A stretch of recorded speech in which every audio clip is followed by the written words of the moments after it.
आयुष्याच्या प्रवासात अशी माणसं भेटतात आणि कदाचित ती देवानेच आणली आहेत याबद्दल म्हणजे शंकाच नाही कोणतीच.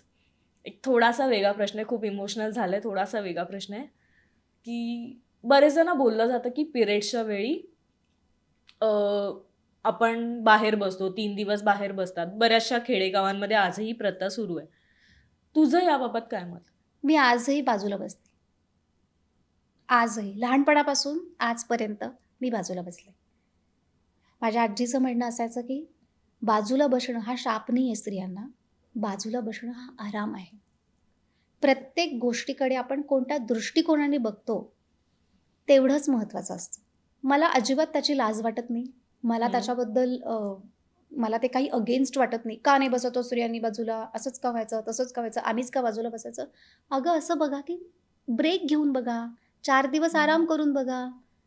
4 दिवस स्वतःला वेळ देऊन बघा. 4 दिवस फक्त नामस्मरण करून बघा, पेंटिंग करून बघा, पुस्तक वाचून बघा, घरी निवांत बसून बघा. काय हरकत आहे? हे माझं म्हणणं आहे. हं, माझं हं. म्हणणं मी कोणावर थोपवणार नाही. अर्थात. पण तरी मी आजही माझ्या इकडे हं. सासरी पण मी बाजूला बसते.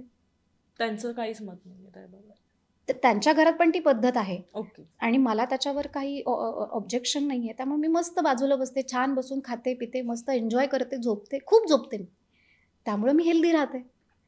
बाजूला बसणं ठीक आहे. देवाला हं. जाणं, न जाणं हा एक वेगळा प्रश्न आहे. पण तुम्ही तुमच्या घरी आराम करून बघा. हे तुमच्या हेल्थसाठी खूप इम्पॉर्टंट आहे. आज बघ तू मुलींमध्ये इतके प्रॉब्लेम्स हो. आहेत. इन्फर्टिलिटी प्रॉब्लेम आहे, पी-सी-ओ-डी, पी-सी-ओ-डी पी-सी-ओ-एस. प्रॉब्लेम आहे. खूप सारे प्रॉब्लेम्स आहेत. पण हे कशामुळे आहे, की खूप आपण मुलींना खूप बरोबरी करायला जातो सगळ्या गोष्टींच्या. नका करू. मुली ऑलरेडी मुलांच्या पेक्षा श्रेष्ठ आहेत, हे देवाने दाखवून दिलेलं आहे. जेव्हा देवांना गरज पडली, तेव्हा त्यांनी सगळ्या देवींच्याच पुढे मदत मागितली आणि सगळ्या देवींनीच मदत केलेली आहे. तर मुली ऑलरेडी श्रेष्ठ आहेत. कॉम्पिटिशन फक्त ती करायलाच जाऊ कॉम्पिटिशन करणं. बस. थांब.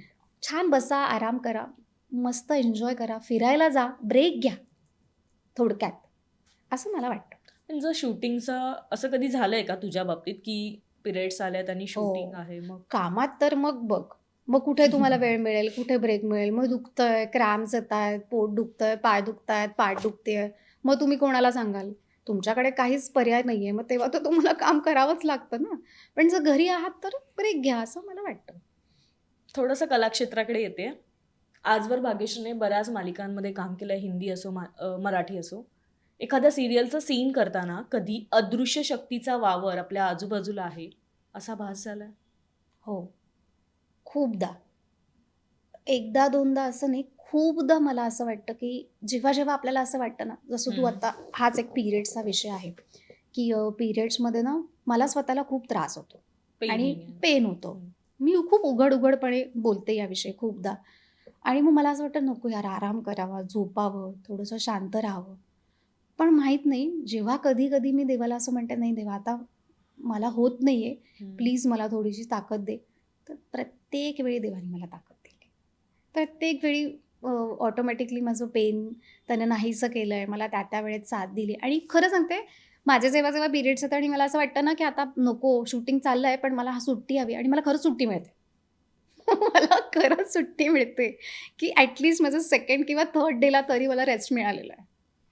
सो मला खरंच असं वाटतं यार किती मज्जा आहे आणि माझ्या आईला पण याचं खूप आश्चर्य वाटायचं, की कसं हं. काय असं होतं?